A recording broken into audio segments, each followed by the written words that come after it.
Hello, I'm Claire Snowdon-Darling, the head of the College of Functional Wellness and Balanced Wellness. And I wanted to talk to you today about how we work with hormones and why it's so unique. So I've had this conversation a lot lately with clients coming to find out how we work that's different. And it just occurred to me that it would be really useful to do a video because I think there's a lot out there right now, particularly around menopause and hormone imbalances. And very often I'm looking at some of the stuff on social media and going, but you're missing a bit. And that's the key here, is about making sure that we get all the sides of this issue dealt with. So first and foremost, I want to introduce you to a very unique way of working that we have here, which is called the triangle of hormonal health. Now, the triangle of hormonal health is a clinical model which was devised in 2015, I think it was now, feels like ages ago. And basically it looks at it's a very complex hormonal interplay between a few sets of hormones. So obviously hormones run every single thing in our body, but people tend to think of hormones just in relation to those pesky sex hormones. That's what people think of with hormones, but actually hormones do everything. They run everything in our body. And there's three sets of them that work very, very closely together. So the first lot is our blood sugar hormones. And so blood sugar hormones obviously respond to the food that we eat, and are also, they're very misunderstood, and people don't often know that they're also very linked to anxiety, mental health, obviously energy, by nature of the fact they're to do with our diet and our actual blood sugars, but they deal with digestion. That's hugely implicated in digestion, and they're very negatively implicated by stress. So there's a big issue whenever we have a hormonal fluctuation, such as perimenopause, or if we have something like PCOS or endometriosis, where we're going to have an impact on our blood sugars. So we have to know how to deal with our blood sugars effectively. Now that means diet, that means the right supplementation. It also means exercising at the right time of day and knowing what is the right type of exercise for you. So blood sugars are hugely important when we're trying to get hormonal issues under control. So the second part up here, this top bit of the triangle of hormonal health, are our stress hormones. Now, by stress hormone, I'm particularly talking about cortisol. Cortisol's tricky because we need it. It's a natural part of being human, and it's what wakes us up in the morning and gets us, gives us our get up and go. But we also produce cortisol when we start producing a lot of adrenaline, and we release adrenaline in response to usually external stimulus, also internal, but I'm going to talk about that in a minute. Now, the problem is when we start to produce quite a lot of cortisol, cortisol itself, its job is to put sugar into our muscles and our bloodstream, thereby spiking our blood sugars, which in turn has this knock-on effect with blood sugars. So we have to learn how to get cortisol under control. And I'm really opposed to the word stress, because we have used that word to death in society. Like, everyone's stressed. Living in, now in the modern age is stressful. Everyone is juggling work, relationships, children, hobbies, a million other things. But let's remove the word stress and change it for stressor, because that's the bit that people aren't looking at. The other things that actually contribute to stress that are very often overlooked, because it's not possible for us to all just be sat in a cave meditating all day, as nice as that sounds, or doing yoga each and every day, or spending all of our life in a health spa, as lovely as that would be. We actually, even if that was the case, if we're living in the Western world, in the modern age, we are still going to be bombarded with stressors. So what I mean by stressor is foods that we are intolerant to. Now, why would we be intolerant to them?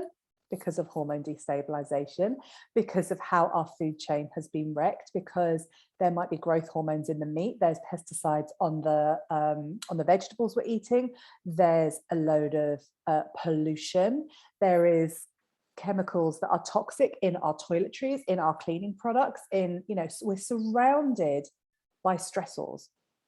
So our body is pretty much producing cortisol in response to these external stressors and in response to food we eat. So even things, we talk things like wheat, gluten, milk, sugar, high carbohydrates, going back to those blood sugars, foods that we know we're not supposed to eat that can cause an adrenaline and cortisol response will actually then be piling up that cortisol, which in turn is contributing to this blood sugar imbalance. Now, all of those things in their own right, ultimately, every major chronic condition, unless it's actually from an injury or genetic predisposition, which are rare, so less than 10% of our diseases on the planet are because of a genetic predisposition. All the chronic diseases that we are seeing today are happening because of inflammation based on a cortisol response. So we have got to get that under control. So the next step in this, so obviously we're looking at food intolerances, dealing with diet, getting the right supplementation, bringing down the cortisol response or regulating the cortisol response, because in some case, people with things like fibromyalgia, chronic fatigue, actually very often have too little cortisol, and that's a whole process in itself, but it's still, imbalanced. So we've got to get that cortisol rebalanced. We've got to deal with the stressors. So the toxic chemicals, the overwhelm from that, the pesticides, the pollution, how do we protect ourselves? Because we can't live perfectly and there is no such thing. So how do we protect ourselves against this? So we use herbs to bring, to regulate that cortisol imbalance. And we also start to look at, are there food intolerances that are contributing to this stress? And actually, if you're piling yourself with the toxic chemicals that are in skincare and makeup, maybe it's time to switch brands. So we look at all of these aspects. I like to call this a whole health profile. So then last of all, actually not, I've got one more thing to talk about after this, but then on the triangle, last of all on the triangle, we have over here our sex hormones. So in the case of women, that is our estrogen, progesterone, testosterone. In the case of men, testosterone. But there are other supporting hormones there. So things like pregnenolone, which is actually how we make our progesterone and other hormones. So we have these other supporting hormones. We have the big hormones. Of course, in something like peri to post menopause, it's the drop off of progesterone that starts us to feel awful. Now, that is a natural process. However, that should be happening late 40s, early 50s.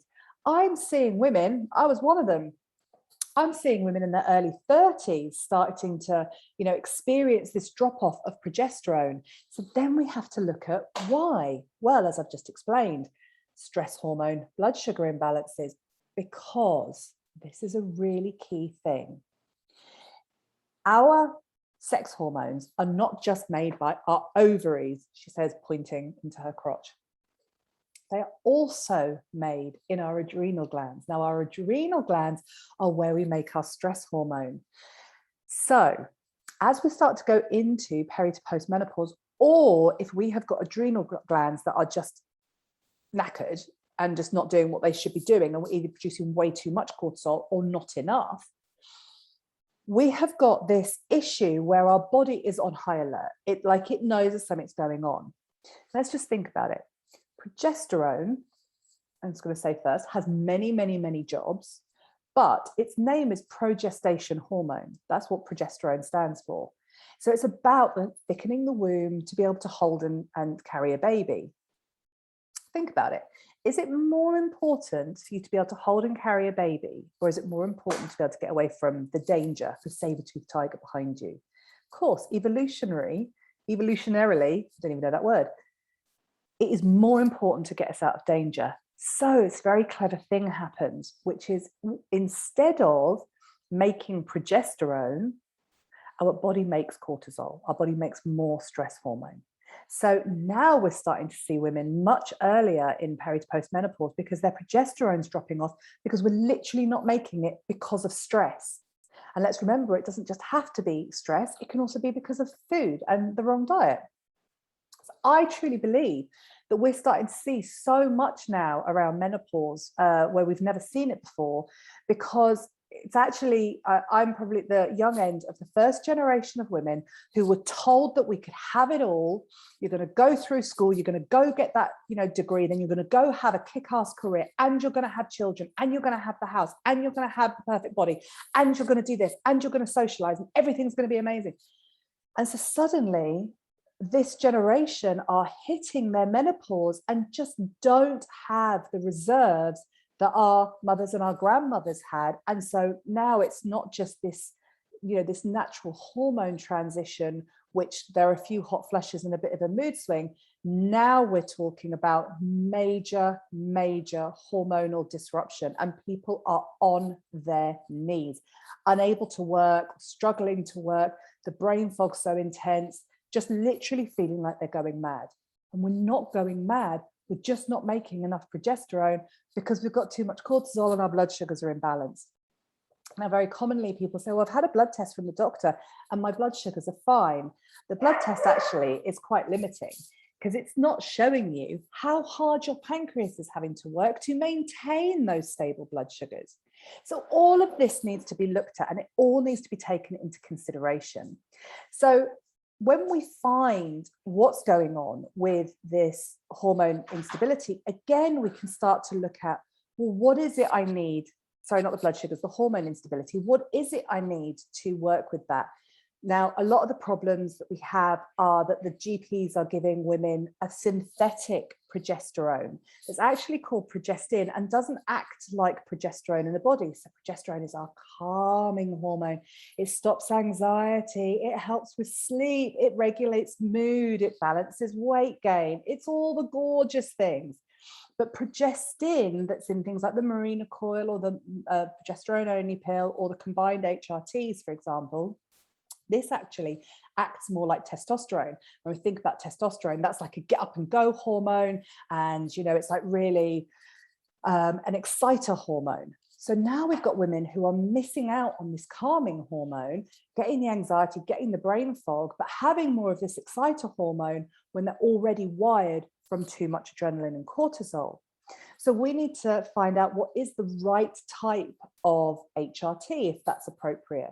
So it might be low dose bioidenticals that you put on the skin. It might be that actually you just need the support to ask your GP for the natural progesterones that you can actually get from the GP. A lot of the GPs don't even know that they have them. So we get to empower you to educate yourselves to go and ask for what it is that you need. And then finally, in that early phase of perimenopause, what we find is that progesterone drops off, which means that we have more estrogen to progesterone, but then estrogen's also doing this. So that's where the fluctuations come. Firstly, I feel awful because my progesterone's dropping off, and I'm also noticing these fluctuations. So this is called estrogen dominance. Now, the other reason that we end up with estrogen dominance is for a couple of reasons. Firstly, our livers struggling in peri to postmenopause to clear down our excess hormones. So that's something it struggles with a phase of detoxification. It's phase 2 detoxification. So we need to find there are very technical supplements that we can use to help it with its phase 2 detoxification. So we can look at that. Now, one of the other reasons for having too much estrogen is actually because our gut is making a type of estrogen called xenoestrogen. Now, if you've got any underlying gut issues, so you've had IBS a lot, you used to take a lot of antibiotics, you've got SIBO or Candida or any of these things, your gut bacteria will be making xenoestrogen and you're absorbing too much estrogen. And that in itself is causing more estrogen dominance, which fuels the weight gain, mood swings, hot flushes, all of the things that we're desperately trying to change in that peri to postmenopause phase. So unless you have a practitioner that is looking at your blood sugars by checking your diet, making sure you're having the right levels of proteins and fats, dealing with stress hormones with a good adaptogenic herb, and making sure that you're not eating foods you're intolerant to, and talking to you about stressors and how to mitigate those. If you're then not supporting your body with the right hormones and making sure that you're on the right HRT or the right approach if you've got a hormonal disturbance, or you're not taking herbs for it, or those things, and you're not supporting your liver and your gut, this is why you might not be getting better. So that is how we work in balanced wellness. It's how I work as a practitioner. And this is actually what we teach our students in the College of Functional Wellness, either to be a wellness coach or to be a kinesiologist. And honestly, it is absolute game changing for the women who go through this process, myself included, when you're suddenly looking at everything and leaving no stone unturned. So I really hope that was helpful, and please get in touch if you have any questions.